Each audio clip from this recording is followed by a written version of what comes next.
Good evening, everybody. Times are getting exciting here. Puppies were 7 weeks old yesterday and will begin leaving to go to their new homes tomorrow. I wanted to take this opportunity to thank Bob, my husband, who takes care of all the pictures and the videos and the website. So all the information comes through him. We're definitely a team effort here at Spirit Golden's. He handles that for me with great success. I need to give him all the credit for that. Bob and I would also like to thank the Pet Collective and Brian and Don for the opportunity to stream our live feed publicly so that you don't have any commercials to watch while you're or be interrupted by commercials that you sometimes are on regular YouTube. They've been great to work with, and hopefully we'll be working with them again in the future.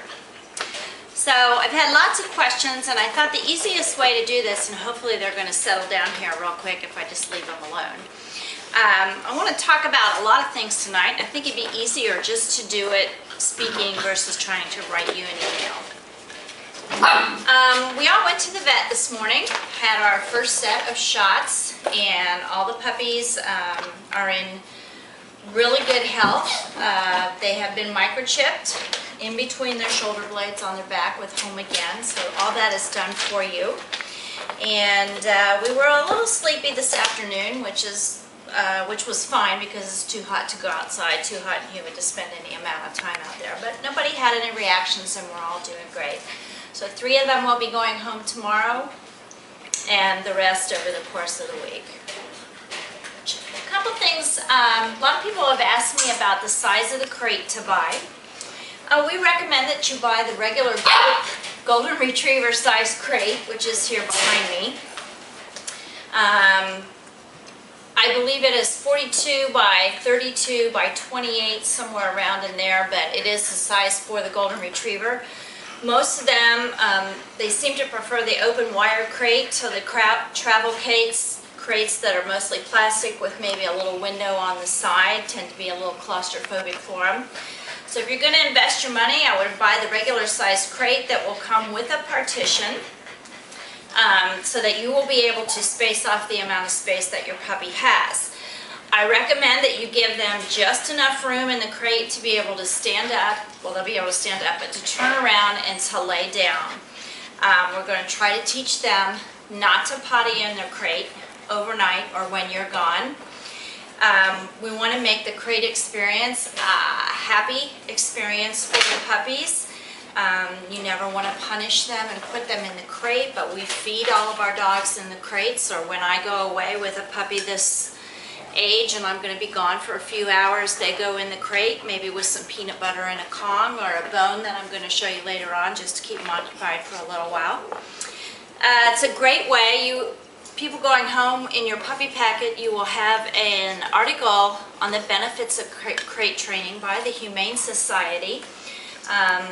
You know, I get a lot of questions sometimes that they feel that crate training is inhumane, and I just think it's a great thing to teach the dog. As far as going to bed at night in the crate when you get home, we usually put the new pup in our bedroom. I think it brings them some security knowing that they'll be able to know that somebody's there with them. I usually cover the entire crate with a sheet. This time of year a blanket might make it a little hot in there, but I might leave this much room from the floor only in that area of the doorway, just enough that they can see out. And they're going to cry when you put them in there. Couple tips. And what I'm trying to do by putting the sheet over is to kind of try to create a den effect for them. Animals, all of our dogs love their crates now. They still sleep in their crates at night, and even if we leave the doors open a lot of times during the day, we'll go outside in the air-conditioned area, and 5 or 6 of them will be asleep in their crates. So we want to make it a great experience for them. At nighttime, what I normally do, if the puppy starts to cry, one of the tricks I use, I actually lay down in front of the crate, and I slide my hand right underneath into the crate, and usually the pup will circle and calm down, and he'll come right over and he'll lay right on top of my hand to go to sleep. So after he goes to sleep, I take my hand out and I go off to bed. I may do that 2 times a night, and that's it. Maybe just for 2 or 3 nights I might do that. Any longer than that, then the pup's just going to have to learn to cry it out. And your puppy's going to cry. That's just a given fact. None of them like being in the crate, although they have been in it more with the door open. But as soon as you close the door, you know, they kind of object to that. So try that. You're also going to be going home with a CD from Master's Voice called Kennel Calm. It is music that's been proven, the beat of the music and the instruments that have been picked out after 2 years of study has proven to have a calming effect on the dogs. So you might want to play that for them while they're in the crate. I think it only lasts 15 minutes or something like that. But if you're a week, 2 weeks down the road and you're still laying on the floor beside your puppy, it's time to go to bed. So, and the other thing I need to say is, you know, you got to be strong. They're going to cry, and I know it breaks our heart for them to cry. But if you take the puppy out and put the puppy in your bed, I guarantee you, you will never get the puppy back out of your bed. So, and that's fine if you want to sleep with the dog all the time, but I just think, you know, the first couple nights getting them used to a secure place is the way to go. Some of the other questions we've had: what kind of puppy food are the dogs on? They are on Purina One large breed puppy food. Contains a little bit of chondroitin glucosamine, not enough, I feel, to really benefit the dog at this age. We have supplemented all our dogs with Nuvet plus vitamins, which are supposed to be full of antioxidants, which help fight the free radicals for cancer. And this is the Nuvet joint, which all of our dogs, the puppies, take them up until the age of 2. The hips continue to form the first 2 years of life. If you're not going to use a Nuvet joint supplement or whatever, I would put them on some kind of joint supplement, absolutely, for the first 2 years. You can use the human form, but you will need to talk to your vet to find out how much to give them, because I don't know that right off the bat. But we always do that. The puppies are on them now. I have been grinding them in their puppy food. Just one tablet per blender of food right now, so they're not getting a whole lot. You will be going home with a few of the vitamins, and then you may order them if you like, if you choose to. Do they work? I don't know, honestly. What I can tell you is it makes their coats incredibly soft. It's in wafer form. It tastes like chicken. They will eat it right out of your hand. I figure, you know, I'm going to do everything that I can to help prevent cancer, which is a prevalent disease for runs in the Golden Retriever breed. And if there's a chance that it helps, to me it's worth spending the money and giving it to them. So that's one option you will have when you go home. The Purina One large puppy breed food, they are now eating. I just put it in the bowl and I soak it in warm water for about 5 minutes, and they will eat that right out of there. Now, the one thing I will caution you about is when you take your young puppy home, there are some pieces of chicken in this puppy food that expand, of course, with water. I try to tear those up before I give the food to the dog, or you may want to stay.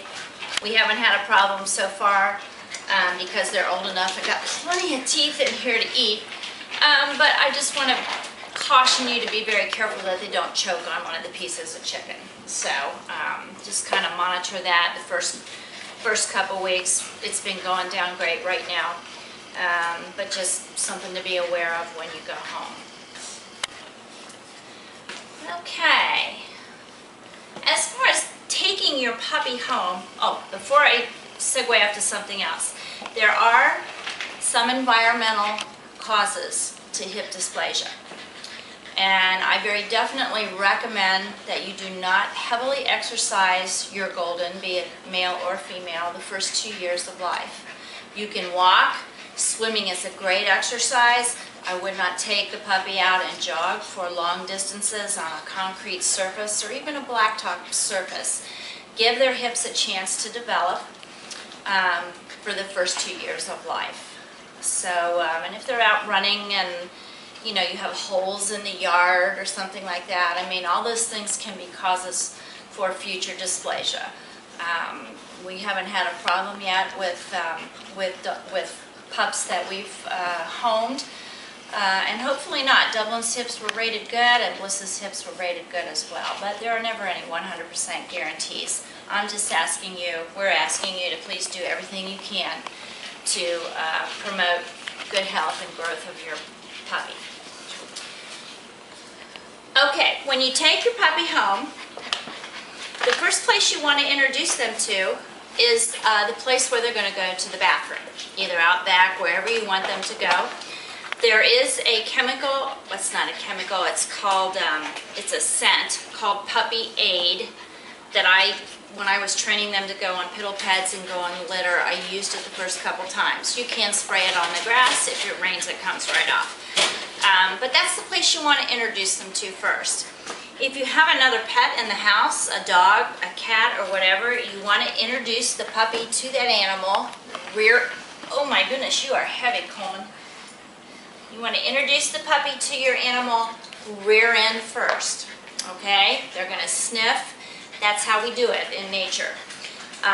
It also helps to prevent that if for some reason the dog who may have never had a problem before might snap or growl at the pup. We don't want that to happen in the facial area. So it'd be better that you get nipped back here than in the face. We introduce a lot of our new puppies through a fence. I mean, these guys have been with the older adult dogs with just the chain link fence in between them. So they have been around other dogs. And of course, but anyway, just introduce them gently. Don't push the issue, kind of let them adjust to each other.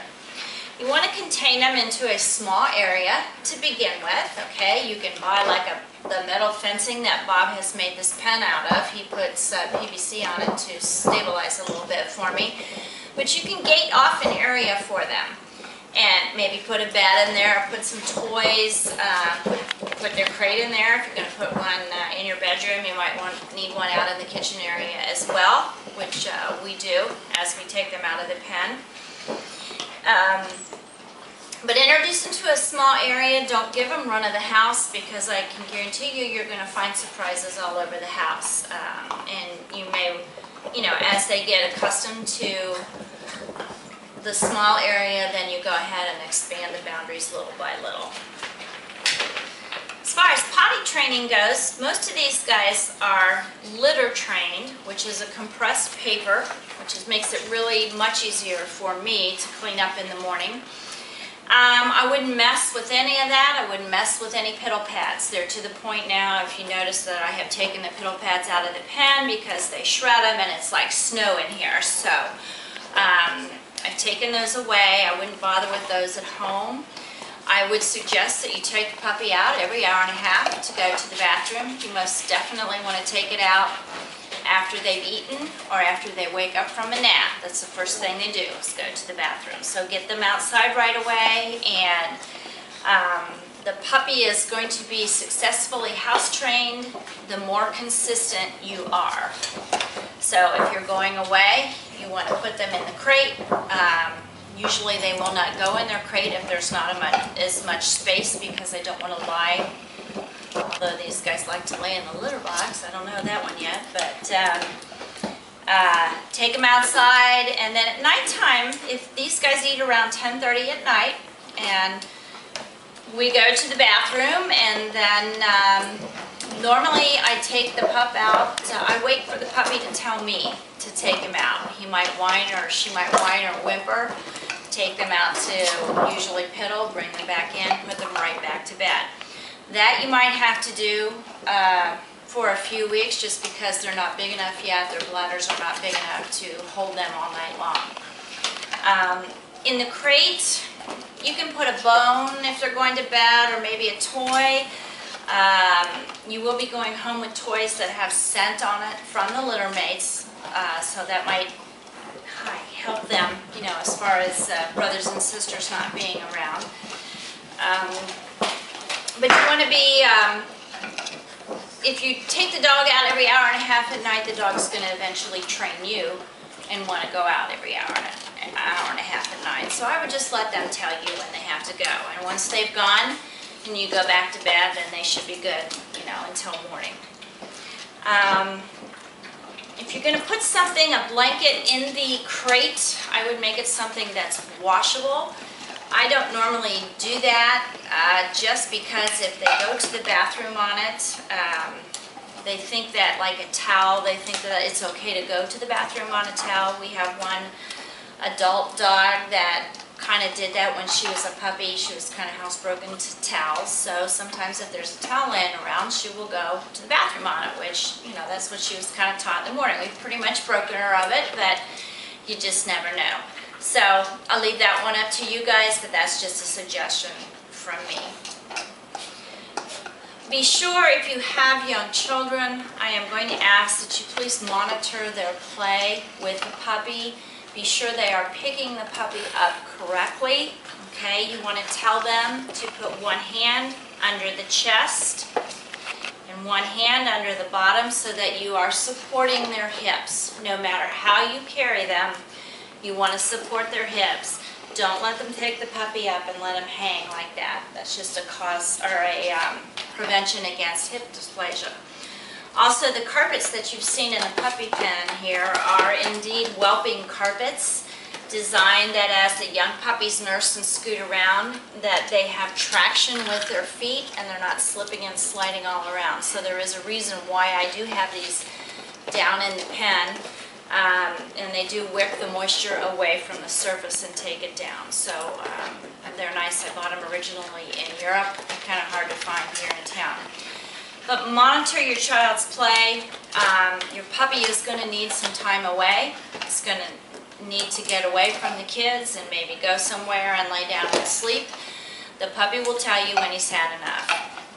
So, and I would try to, you know, out of courtesy to the pup, he's telling you just, I need a little space. Oops. You'll see that they're gnawing and biting. Okay, that is just being a puppy. Okay, they have very sharp little teeth in here. Try to distract them if they're biting on your kids or whatever. Try to distract them with a toy. They have all been exposed to peanut butter. You can take a puppy Kong and put peanut butter in it, and that will keep them busy for hours on end. The other thing I found are these bones. These are from Red Barn, but they are actually bones from a cow that are filled with either peanut butter or cheese or beef, something like that. And they will work and work and work trying to get the peanut butter out of here, and then you have the actual bone, which is good for the teething. Raw bones are great for dogs as far as helping to keep teeth clean. Once you cook them, they splinter very easily. So that's something you might check into. They do come in sizes about that big, which is the size I would give a puppy. This is one for the older dogs. So keep that in mind if that becomes a problem, just deter them to something else. As they get older, and if this doesn't stop, parents, I sometimes take them around the snout, Lily, and just kind of gently compress and say no. Okay, she's too young to understand, and not she's going to do that, but just to make the kids aware that the puppy is not being aggressive. He's teething, okay, and he's chewing, and he's going to chew on everything in sight, from kitchen cabinet corners to shoes to Barbie dolls to anything that's laying around. So kind of try to puppy-proof your house before you get the dog home. Your pups have been exposed to the the kiddie swimming pool outside. They are all a whiz at the agility equipment, just having a great time out there. Please watch in this hot weather and the humidity. They cannot tolerate being outside for very long. They will dehydrate quickly, and the heat wears them out very easily. So they now can go out early morning. They're in during the heat of the day, and they're probably right about now here, we're going through a hot spell. They could probably go outside for a little bit then. If you want to get them a kiddie pool, they've all been in the water. You know, some of us love it, some of us are not too sure about it, but we've been exposed to it. They've had yogurt, they've had cheese, they've had peanut butter. Anything that you introduce new to your puppy, I would keep some Benadryl handy, just in case we have an allergic reaction to it. Dogs have allergies just like people do. You can use a little bit of liquid Benadryl to have around if the mouth would start to swell, or if the puppy gets stung by a bee and begins to swell in the facial area or whatever, or they're scratching a lot. You might give them some Benadryl and then get them to the vet right away. So, but they're doing really well they all love peanut butter tremendously. A couple comments I have about toys. Of course, you're going to be going home with some toys that I make with the dog scent on it. This is nothing but fleece. One of my puppy buyers told me that this can be a great teething thing. She puts it in the freezer, and then her dog chews on this all day long, which is really nice for her gums. These are great until they start pulling these little ends off of here with the fleece. If they start pulling those off, please take the toy away from them, because golden retrievers like to eat things like socks, washcloths, and and stuff that collars. Our dogs chew their collars off of each other. Must be freedom or something, I don't know. But I worry about this kind of things getting stuck in their digestive tract and in their intestines, and then you have a huge problem. So Nylabones are fabulous. This one's kind of chewed up. It's Nylabone. Those are great. They also come in flavors, beef, chicken flavor, whatever, for a teething dog. I don't use rawhides anymore. Used to be rawhides made in Europe were not the best. If they're made with all American ingredients, I'm not even going to say that's okay, because the problem with the rawhide that we've had is that the dog chews on them and they get very soft and viable, and the dog can swallow the whole thing. So you have the risk of choking and then the thing not digesting, which would require surgery to go in and remove the item. Bob and I last year, our vet took us in and showed us an x-ray of a dog's stomach, and he's like, yeah, do you know what that is? We couldn't tell what it was. Well, it was a whole pacifier from a baby. So, and that could not pass through the digestive tract, so they had to go in after it. So just some cautions about toys. The one toy I do not recommend are the rope toys that have any kind of fringe or this kind of stuff on the end of it. Basically for the same reason. They tear this stuff out and they eat it, and it tends to clog in the intestines or whatever. You will find sometimes that there will be rope toys like this that are attached to balls and things that you throw. Those, I believe, are okay unless they're chewing on this and they start to fray it. And if they fray it, then I would take the toy away and cut the ball off and let them have the ball, but take this kind of stuff away. So, Nylabones, the bones with the peanut butter in them. As far as brushing goes, this is going to be a routine thing for you all. There are two kind of brushes that I definitely recommend with the Golden Retriever. Golden Retriever has 2 layers of coat.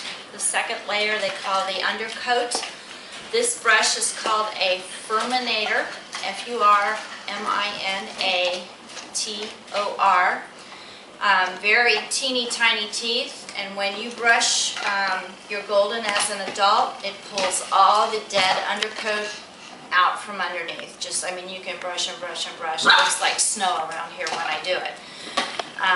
Excellent brush. I recommend that you look it up and buy it on Amazon. Don't pay $60 to $70 for it. In a pet store, you can get it for like $19.95 on Amazon.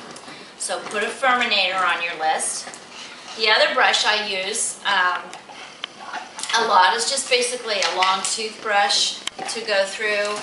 And brushing is something that you really need to do, like behind the ears, and they call the shorts, the feathering on the rear end back here. The tail, because they'll get mats, okay, the fur kind of mats together, which you can just take a scissors and cut it out. But this all helps prevent that, and much more comfortable for the dog. So I would definitely put those two things on your to-get list. One of the things I've done with your puppy, if you've tuned in and listened over and over and over again to the same music, I have conditioned them or introduced them to firework and thunderstorm training. Okay, this is a CD that I found online, put together by Master's Voice, with a great explanation on the back about the fact that the studies have shown that the beat of the music and the instruments that are used help to calm the dog. And it starts out with just music, and then they add the natural thunderstorms to it, and by the time you get to session 14 there is no music and it's all thunderstorms. And the same thing with fireworks. So we have graduated from both of those. Bob took one video and I took one the other night of graduating from the firework, which we will have up on the website very quickly, or it's up there now, he informs me, the firecracker one. This is something that you might want to think about continuing to do after you get your puppy home. There are tips in there for other training after your pup's gone through this. But these guys have been introduced to the sweeper. I have bang pots and pans. For all of you that think I'm one crazy lady, I am. I'm just trying to introduce them to loud noises. If you find a puppy, say a lawnmower or a car starts or a motorcycle, and you can tell the puppy is a little apprehensive to the noise, what you need to do, and what I've done numerous times with the sweeper, is I sit in here with the pups, put the sweeper right there, turn the noise on, and I will sit right here, and they'll figure out that it's a loud noise, but it's not going to hurt them at all, and they kind of outgrow that fear. So I would continue to do that if you find something at home that the puppy is a little apprehensive about. And I do want to say that when you take your puppy home, they're probably going to digress maybe a week to 2 weeks time. Okay, you have to remember that we have turned their world upside down. We have taken them away from their litter mates and their mom, which, by the way, if you hung around for the last 3 days and heard all the crying, that's because we were weaning puppies, and they made it very clear to me that they did not like that, and Bliss has also made it very clear that she didn't like it. But we've kind of outgrown that, so for 3 days around here it was kind of crazy with squealing puppies. But when you take your puppy home, the surroundings are new, let them explore. Don't force them to do anything. We can still create fear at this age, so we want to try not to do that.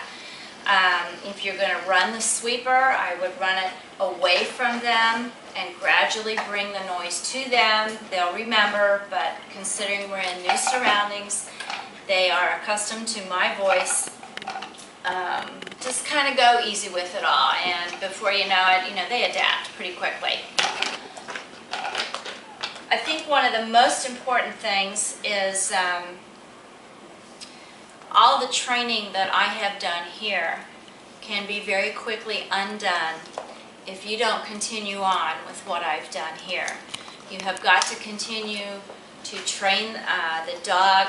We have worked on sit and shake, and they are familiar with the term down. We have not, down is to have them lay down on the ground. We haven't necessarily mastered that one. That's a tough one. They've also been introduced to the term off, which is the correct term. If they jump up on the pen or they jump up on me, you should be telling them off. You might also want to try adding Battery's low. Adding hand signals to your commands. If you're in a place where it's inappropriate to use words, by using a hand signal, they should be able to perform for you. I very highly recommend that you get your dog to obedience class, that you continue to socialize your dog. But I am going to recommend that you not do that until the puppy has had all their shots. I know that sometimes the puppy classes will say it's okay to come if they've had 2 sets of shots. I'm very conservative with my pups. Parvo still runs pretty prevalently in the area, and I would just prefer not to take any chances.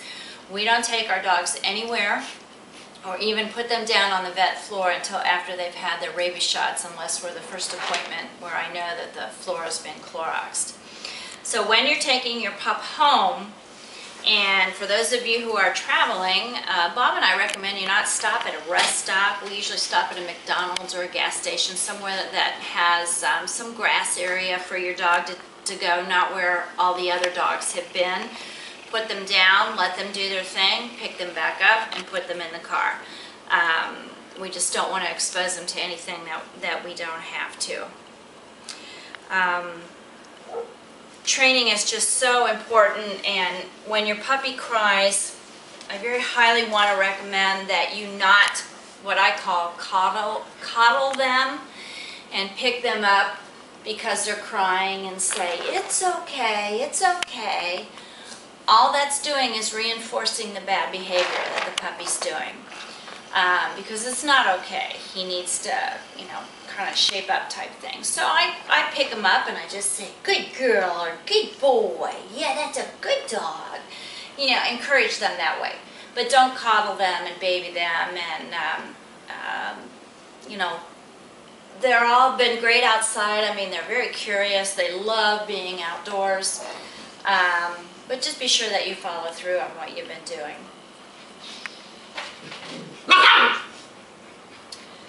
Okay.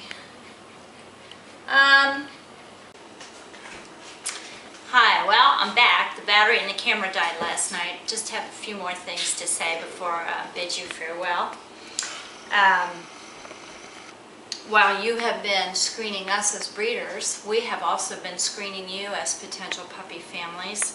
It is so important to me to know that you're excited, and I can't wait for your new family member to arrive at home. Bob and I ask that you love these pups with all your heart. This is a very, very special litter to me. It's going to be hard to let them go, but I know they're going to wonderful families. Please love them as the gifts of God's creation that they are. It has been such a pleasure to raise them, and as always, they are my kids. And please stay in touch and let me know. Send me pictures as they grow. And it's been great working with you all at Spirit Golden Retrievers, and just bid you farewell, but we'll also stay in touch. So from all of us in our furry family, with the theme, A Toast to Holly, which is my niece, enjoy and love your new baby.